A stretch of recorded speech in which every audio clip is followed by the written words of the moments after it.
Zilvax, now promoted to head of strategic analysis, spoke up. Not barbaric, High Counselor. Ingenious. They identified our fundamental weakness, our reliance on crystalline technology, and developed a countermeasure that bypasses all our defenses. The bacteria die within hours and pose no threat to organic life. They're targeting our infrastructure, not our people. Across Imperial space, similar attacks were unfolding. Human stealth ships, their hulls coated with quantum-absorbing materials, slipped past Imperial defenses.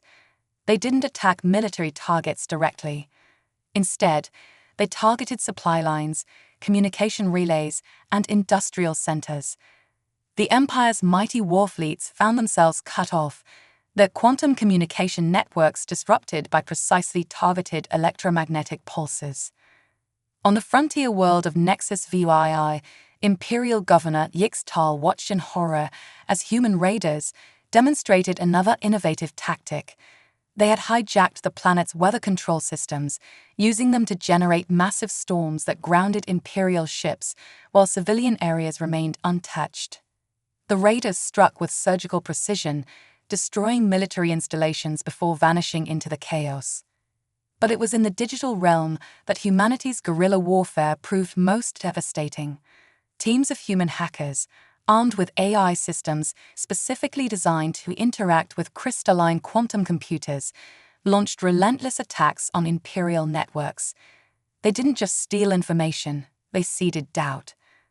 Imperial citizens began receiving transmissions showing the truth about their empire's history. Conquered species, long suppressed, found their chains of command disrupted as human hackers created gaps in security systems. The rigid hierarchy of the Empire began to crack under the pressure of information warfare. Admiral Chen, now coordinating humanity's offensive from the stealth carrier Archimedes *, watched as reports flowed in from across Imperial space. The Empire built its power on technological superiority, she told her staff. They never considered that their advanced technology could become a vulnerability. Every system they created to maintain control is now a pathway for our counterattacks. The humans had studied the Empire's psychology as carefully as its technology. They understood that the Manterian's crystalline nature wasn't just physical, it influenced their thinking. The Empire was structured like a crystal, rigid, symmetrical, and utterly dependent on maintaining its established patterns. Humanity's asymmetric warfare wasn't just targeting their technology, it was attacking the very foundations of their society. In the Manterian War College, strategic analysts struggled to adapt to human tactics. Imperial doctrine, refined over millennia, assumed that enemies would either match their technological level or be easily overwhelmed. The humans did neither. They used seemingly primitive tools in sophisticated ways, turning the Empire's strengths against itself. One human raid demonstrated this perfectly. A small team infiltrated an Imperial shipyard using nothing more complex than modified mining equipment. They didn't try to steal ships or sabotage construction. Instead, they introduced subtle flaws into the crystalline growth chambers used to grow Imperial vessels. Months later, entire squadrons of newly commissioned ships began experiencing catastrophic failures. "They're not fighting the war we expected," Zilvax explained to the Imperial Council. "Every time we adapt to one of their tactics, they switch to another. They're not trying to match our strength, they're exploiting our assumptions about how war should be fought." The Empire's response was predictable. They launched a massive fleet to crush the human colonies. But when the fleet arrived, they found the colonies seemingly abandoned. As they moved in to claim their victory, the truth was revealed. The colonists hadn't fled, they had moved underground, converting their worlds into fortresses riddled with tunnels and bunkers. The surface structures were automated decoys designed to draw Imperial forces into carefully prepared kill zones. Humanity's greatest weapon proved to be its diversity of thought. While Imperial commanders followed established protocols, human forces employed tactics drawn from their entire history of warfare. They used strategies from ancient Earth conflicts adapted for space warfare. Imperial commanders found themselves facing everything from space-age versions of Fabian strategy to modified blitzkrieg tactics. Instead, the impossible happened. The missiles passed straight through the human defense platforms, causing no damage. Not a single explosion, not even a spark. The platforms simply weren't there. Holograms, Zilvax whispered, his crystalline form dimming with realization. Their entire orbital defense network is a projection. Before Vex Tara could respond, proximity alarms screamed across the Imperial fleet. Hundreds of small craft emerged from hidden positions in Earth's debris field, positions that had been masked by the holographic defense grid. These vessels were unlike anything in Imperial records, crude by Mantarian standards, but radiating an energy signature that confused Imperial targeting systems. Impossible, Vex Tara hissed. Their technological level shouldn't allow for. Her words were cut short as the first human ships struck. They didn't fire conventional weapons. Instead, they released clouds of what appeared to be metallic dust.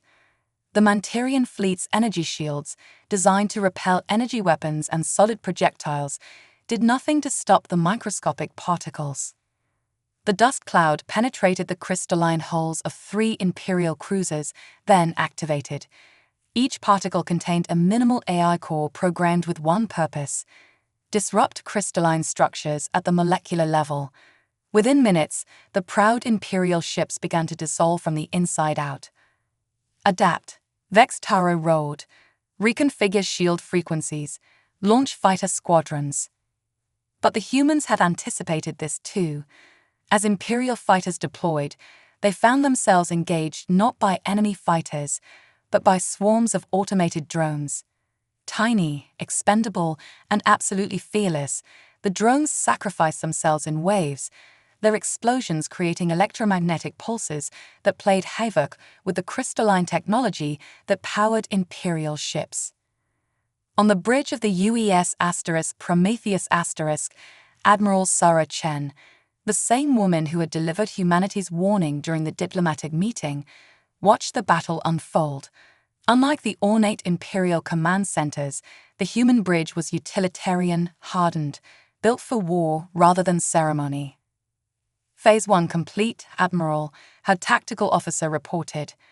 The Mantarian fleet is responding exactly as the simulations predicted. Their battle doctrine hasn't changed in 3 centuries. Chen nodded, her expression grim. They never needed to change. Until now. Begin Phase 2. Signal the colonies. Across Earth's 3 colonized systems, hidden installations hummed to life. Humanity had known this day might come. They had hidden their true technological capabilities, presenting a facade of a young, barely spacefaring race. The orbital platforms weren't their real defense network. They were bait, designed to draw the Imperial fleet into perfect position. In the Mantarian command center, Zilvax frantically analyzed the battle data. Supreme Commander, we're detecting unusual energy signatures from the human colonies. They're not what our initial scans showed.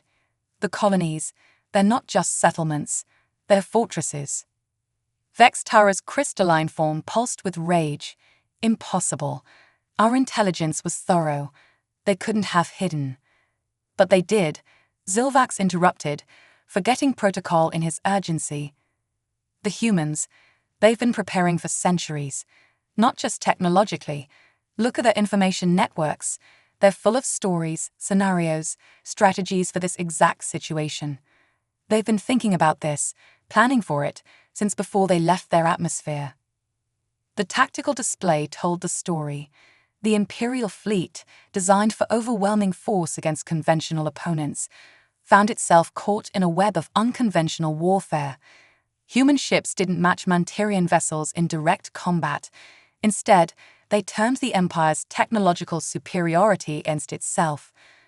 When Imperial ships fired their energy weapons, human vessels deployed clouds of reflective aerosols, turning the beams back on their sources.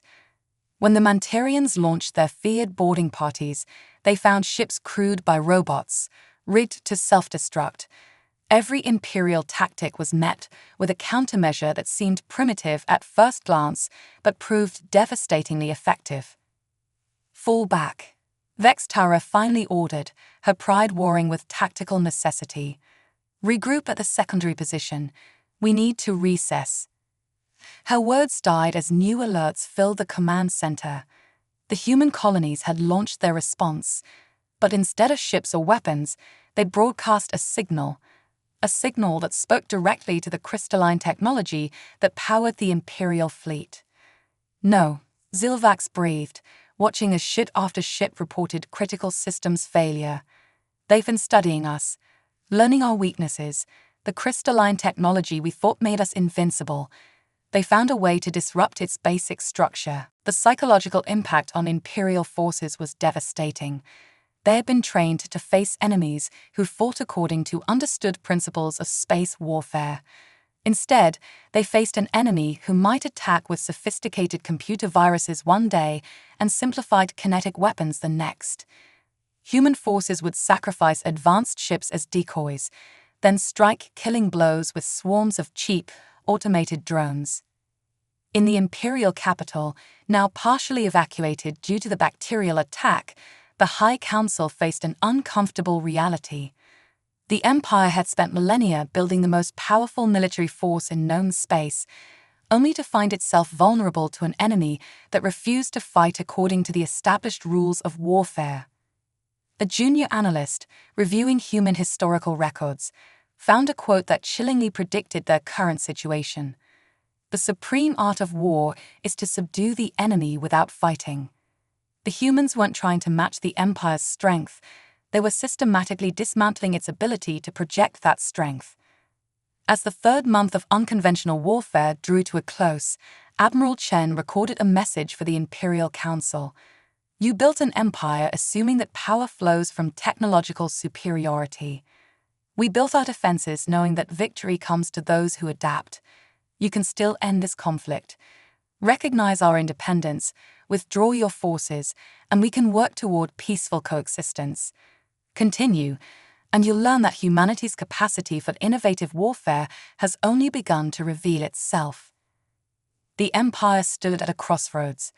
Their mighty fleets were being undone not by superior force, but by an enemy that had turned adaptability and innovation into weapons more powerful than any quantum cannon. The price of underestimating humanity was growing steeper by the day, and the next phase of the war would only accelerate their reckoning. The tables turn. The crystalline spires of the Mantarian Imperial Palace cast fractured rainbows across the emergency session of the High Council. 6 months into the conflict with humanity, the Empire faced an unprecedented crisis. It wasn't just the continuing human attacks that worried the Council, it was the whispers of revolution echoing from a dozen subjugated worlds. High Councillor Zexelon's form pulsed with barely contained fury as he reviewed the latest reports. The Arcadian sector is in open revolt. The Nexus colonies have declared independence. Even the Sylphid Concordat, our oldest protectorate, demands renegotiation of their imperial status. They're learning from the humans, Zilvax explained, his analytical tone a sharp contrast to the Council's agitation. Every successful human operation against us becomes a template for other species to follow. But it's more than that. Humanity is actively sharing their strategies. The evidence was undeniable. Across imperial space, subjected species were adopting human tactics.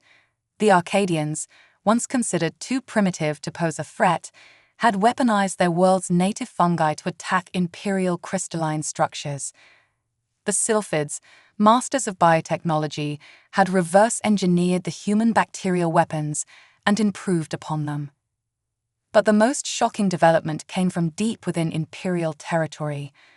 On the secure bridge of the UES Prometheus *, Admiral Chen received an encrypted transmission from an unexpected source, a resistance movement within the Mantarian Empire itself. "We are the Crystal Dawn," the message began, transmitted in perfect human standard. "We are Mantarians who have watched your resistance with growing admiration. Your methods have shown us that our Empire's strength has become its greatest weakness. We seek your guidance. The implications were staggering. For the first time in imperial history, a faction of Manterians was questioning not just military strategy, but the fundamental principles of their society. The human capacity for adaptation and innovation had planted seeds of change within the Empire's own population. Admiral Chen brought the message to Earth's United Defense Council. The chamber, carved deep beneath the Rocky Mountains, hummed with activity as military and civilian leaders debated their response. "These terms are not negotiable," Krill finally stated, his patience wearing thin. "The Empire's protection comes with certain non-negotiable requirements. Your military forces will be integrated into ours. Your resources will be managed by Imperial administrators. Your colonies will be overseen by Imperial governors." The human delegation conference room fell silent. Then, a woman stood, Dr. Sarah Chen, the lead diplomatic representative. Her voice was calm, but there was steel beneath her words. "Ambassador Corell, we appreciate the Empire's offer. However, humanity has thrived on independence and self-determination. We would welcome peaceful relations and cultural exchange, but we cannot accept terms that amount to surrender of our autonomy." Corell's crystalline form flickered with barely contained anger. "You misunderstand, Dr. Chen. This is not a negotiation. It is an opportunity to join the Empire peacefully, rather than through other means." The threat hung in the air, but the humans didn't react with fear. Instead, Dr. Chen smiled, a gesture Corell found unsettling. "We understand perfectly, Ambassador, and we hope you understand that humanity has never responded well to threats. We have prepared for this possibility for centuries. We've imagined it, planned for it, built our civilization with the knowledge that we might one day face its exact scenario." She stepped forward, her voice carrying clearly through the chamber. "We would rather face extinction as free humans and survive as slaves. But know this, humanity has faced extinction before. We've looked into the abyss multiple times, and each time we've pulled ourselves back through sheer determination and ingenuity. If the Empire chooses conflict over cooperation, you will learn why our history is filled with tales of the underestimated prevailing against overwhelming odds." The message was delivered to Supreme Commander Vex Tara within the hour. She received it in her command chamber, surrounded by her top military advisors. The humans had rejected Imperial integration. More than that, they had issued what amounted to a warning of their own. "They dare to threaten us?" She raged, her crystalline form pulsing with angry red light. "They think their primitive weapons and limited fleet can stand against the full might of the Empire." Fleet Admiral Ixtel, a veteran of dozens of conquest campaigns, spoke carefully. "Supreme Commander, the humans' response is unusual. Most species either accept our terms or attempt to fight immediately. This confidence, despite their obvious technological disadvantage, suggests they may have capabilities we haven't detected. Or they're simply delusional," Vex Tara snapped. "Begin the standard subjugation protocol. Target their orbital defense platforms first, then their major military installations. Let's show them exactly how misplaced their confidence is." As the orders went out and the Imperial fleet began to move into attack position, Zilvax stood at his research station, reviewing the humans' final diplomatic transmission. Something about their calm certainty disturbed him deeply. In all his years studying species across the galaxy, he had never encountered one that seemed so prepared for this moment. The first shots would be fired within hours, and the galaxy would soon learn whether humanity's preparation would be enough to face the greatest empire it had ever known. As Zilvax watched the human defense fleet take up positions around their world, he couldn't shake the feeling that the Empire had just made a grave mistake, one that all their technological superiority might not be able to overcome. The humans had spent centuries imagining this moment, telling stories about it, preparing for it in ways that went beyond mere military readiness. They had cultivated something the Empire had forgotten was possible, the ability to face overwhelming odds with not just determination, but with innovation, adaptability, and an unshakable will to remain free. The price of underestimating them was about to become clear. The silent storm. The first wave of the Mantarian assault was textbook perfect, or so it seemed. Quantum-tipped missiles streaked through Earth's orbital defense grid, their crystalline warheads designed to shatter any known defensive shield. Supreme Commander Vex Taro watched from the Eternal Glory's Command Center, expecting to see Earth's primitive orbital platforms crumble under the Imperial fleet's opening salvo. The stage was set for the conflict's final phase. The Empire's choices were stark: adapt to a new reality where they were no longer supreme, or risk complete collapse in a futile attempt to maintain their traditional power. The price of underestimation was about to be paid in full.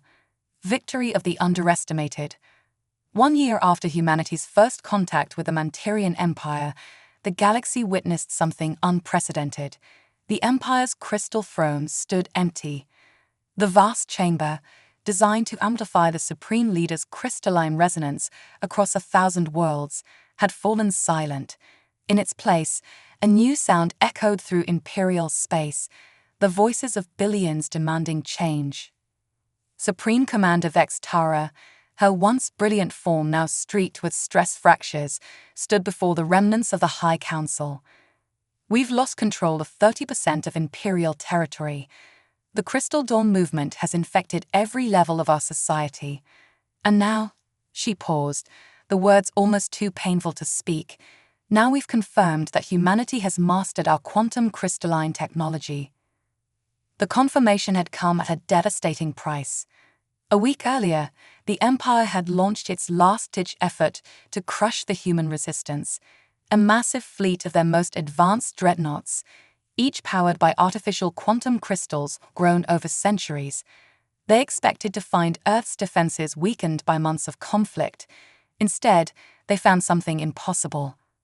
Human ships, their hulls incorporating perfectly grown quantum crystals, met the Imperial fleet in open battle.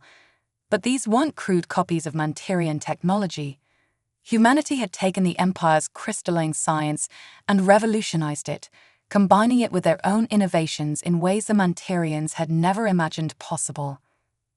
Admiral Chen, commanding the combined human-alien fleet from the newly commissioned UES Paradigm Shift had sent a simple message to the Imperial forces: "You taught us how to grow crystals. We taught them how to evolve." The battle that followed demonstrated just how completely humanity had transformed Mantarian technology. Their ships used crystalline structures that could actively adapt during combat, reconfiguring themselves to counter Imperial weapons. They had turned the Empire's greatest strength into something entirely new, and far more powerful than the original. But humanity's most devastating weapon wasn't their mastery of crystalline technology. It was the effect their victory had on the galaxy's political landscape.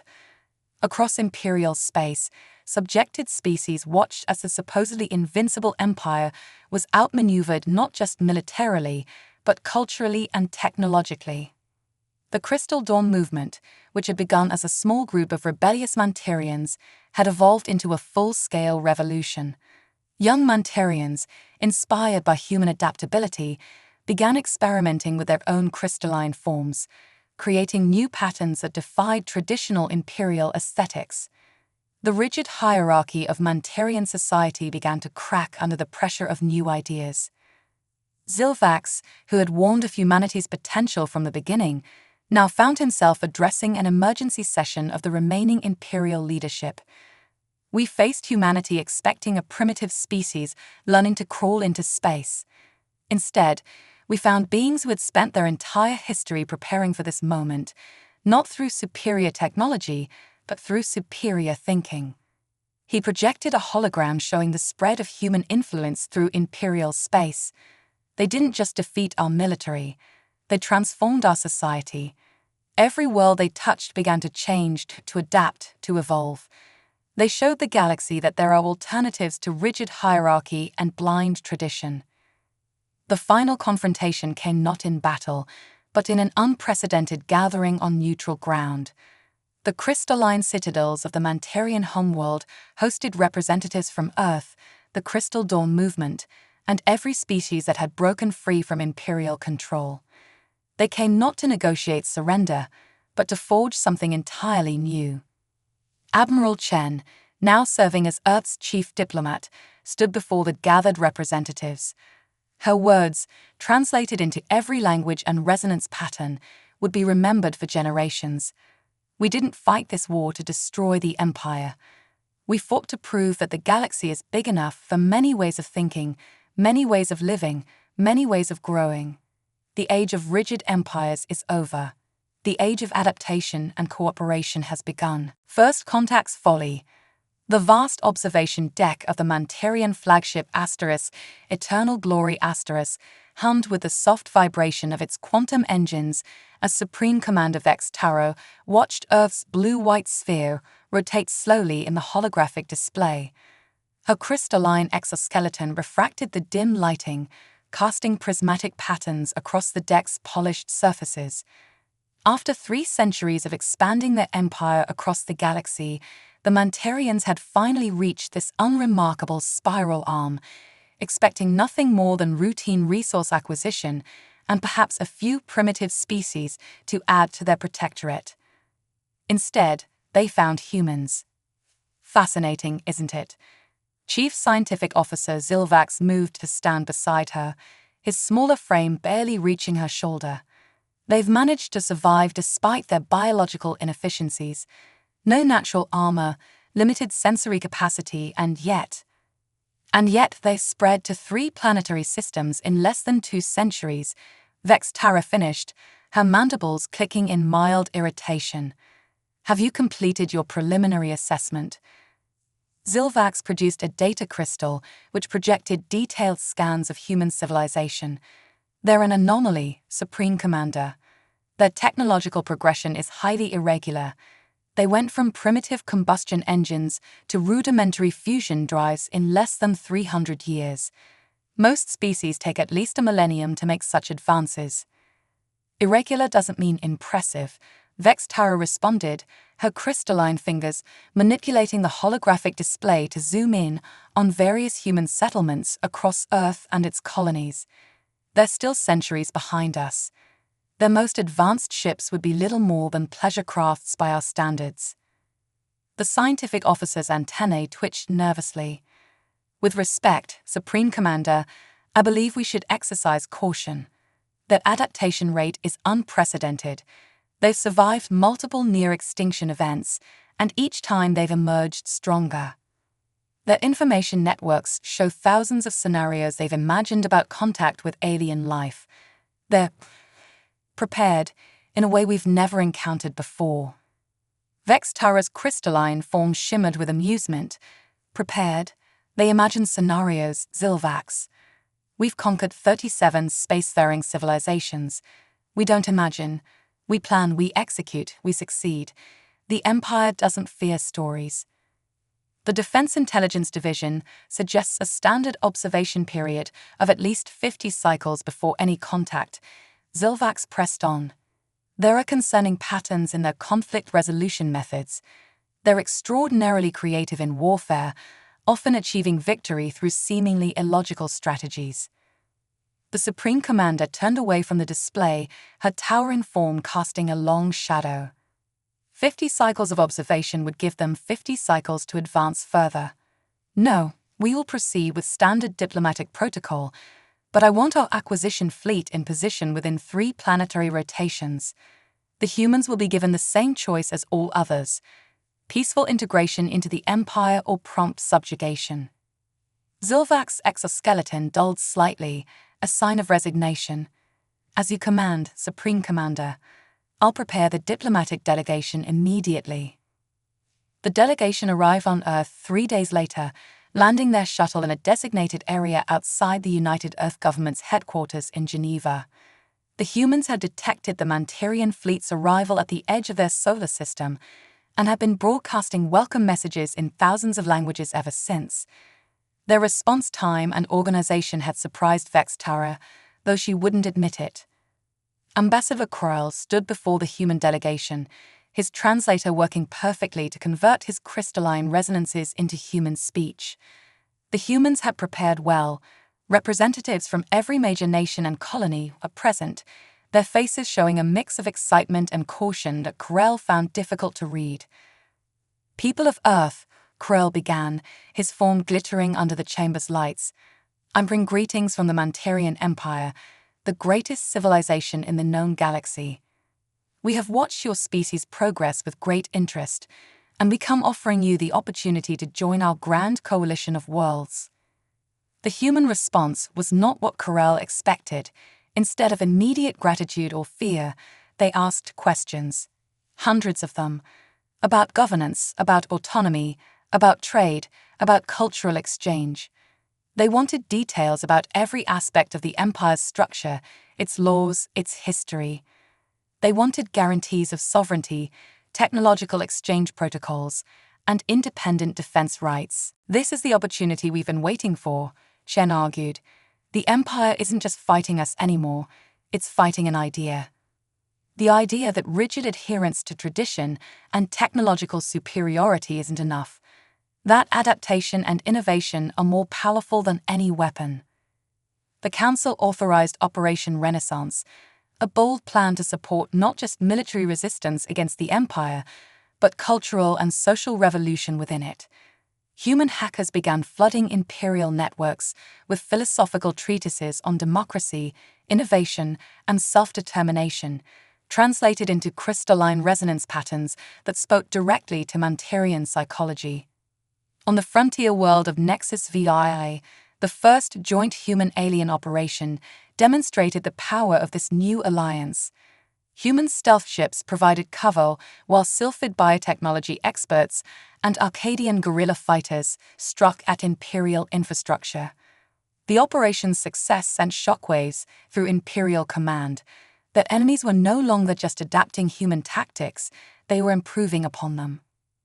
But humanity's most powerful weapon proved to be something the Empire had never considered a threat: culture.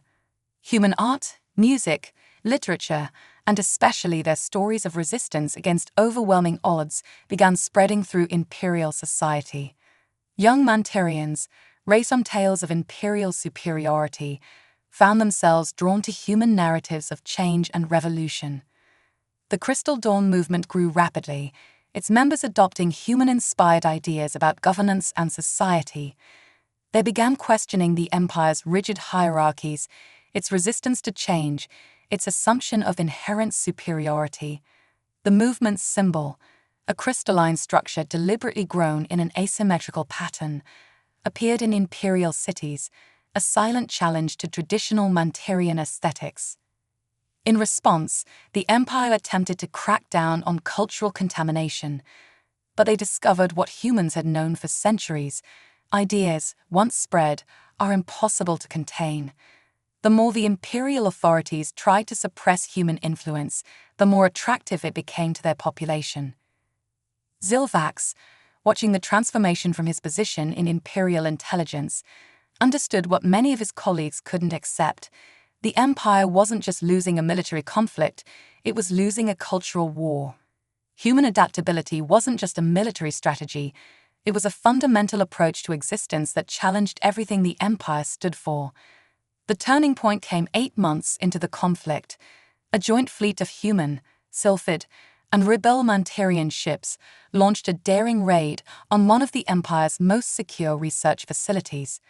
But instead of destroying it, they broadcast its contents across Imperial space.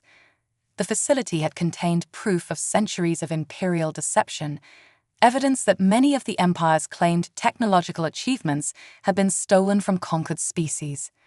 The revelation devastated Imperial authority. Coupled with humanity's demonstrated ability to counter their most advanced technology, it shattered the myth of Mantarian superiority. Worlds that had been loyal through military defeat began openly embracing human-inspired resistance. Admiral Chen, watching the Empire's unraveling from the bridge of the Prometheus Asterisk, reflected on how completely the tables had turned. They thought their greatest strength was their advanced technology, she told her crew. They never understood that true strength lies in the ability to adapt, to innovate, to imagine new possibilities. They built an empire on the assumption that their way was the only way. We showed the galaxy that there are always alternatives. The Empire's response to its growing crisis proved Chen's point. They could only think to build bigger ships, develop stronger weapons, create more powerful shields. But humanity and its allies continued to find ways around these brute force solutions, using creativity and unconventional thinking to turn the Empire's strength against itself. As the fourth phase of the conflict drew to a close, the Empire faced a reality they had never imagined possible. They weren't just losing a war, they were losing their identity as the galaxy's supreme civilization. The price of underestimating humanity had grown from military defeat to existential crisis. The Crystal Dawn Movement's manifesto, spreading rapidly through imperial society, captured this transformation perfectly. The humans taught us that true strength lies not in the rigidity of our crystalline forms, but in our ability to grow in new and unexpected ways. The Empire's failure to understand this truth may well be its final mistake. The treaty that emerged from those discussions transformed galactic society. The Mantarian Empire became the Crystal Federation, a cooperative alliance of worlds where innovation and adaptation were valued above tradition and hierarchy. Human scientists worked alongside Mantarian crystal shapers, combining their knowledge to create technologies that served all species. The price of underestimating humanity had been high, but it had led to something remarkable. The Empire's defeat gave birth to a new era of galactic civilization, one where strength came not from dominance, but from the ability to adapt and grow. 1 year after the treaty signing, Zilvax visited Earth as part of a cultural exchange program. Standing under the open sky of the planet his people had once dismissed as primitive, he watched human children playing alongside young Mantarians, their laughter mixing with crystalline chimes. "We thought we were coming to teach them," he recorded in his final report. "Instead, they taught us the most important lesson of all, that true civilization isn't measured by the age of its technology or the reach of its empire, but by its ability to imagine and create new possibilities." The humans had done more than win a war. They had shown the galaxy that the future belonged not to those who clung to power, but to those who dared to adapt, to change, to dream. The price of underestimating humanity had transformed into the gift of a new beginning. In the decades that followed, the story of humanity's victory became more than just a historical account. It became a reminder that in the vast expanse of space, the most powerful force isn't technology or military might. It's the ability to imagine a better way forward and the determination to make that vision real.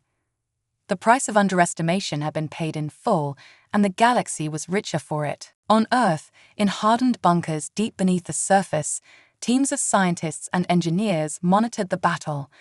They had spent generations preparing for this moment, developing technologies specifically designed to counter the Imperial fleet's capabilities. The public face of human technology had been a carefully crafted illusion, hiding their true advances behind a veneer of primitive development. Admiral Chen's voice crackled across the secure command network. "All units, execute Operation Thunderbolt. Let's show them what humanity can really do." The response was immediate and overwhelming. From hidden bases across Earth's solar system, humanity's true fleet emerged. These weren't the crude vessels the Empire had detected.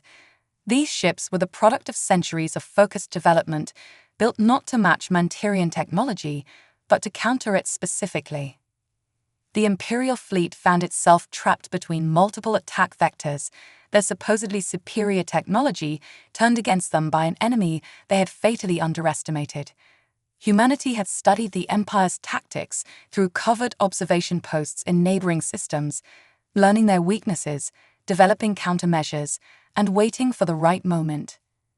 In the Eternal Glory's Command Center, Vex Tara watched her mighty fleet being systematically dismantled by an enemy that, by all Imperial calculations, shouldn't have been capable of such resistance. The humans hadn't just prepared for war, they had prepared specifically for war with the Mantarian Empire. "How?" she demanded, rounding on Zilvax. "How did they know? How did they prepare so thoroughly?" The scientific officer's response was quiet, almost philosophical. They imagined it. All those stories they told, all those scenarios they created, they weren't just entertainment, they were preparation. While we relied on our superiority, they prepared for every possibility. They turned their greatest weakness, their limited technology, into their greatest strength. As the battle turned decisively against the Imperial fleet, Admiral Chen sent one final message to the retreating Mantarians. This is only the beginning.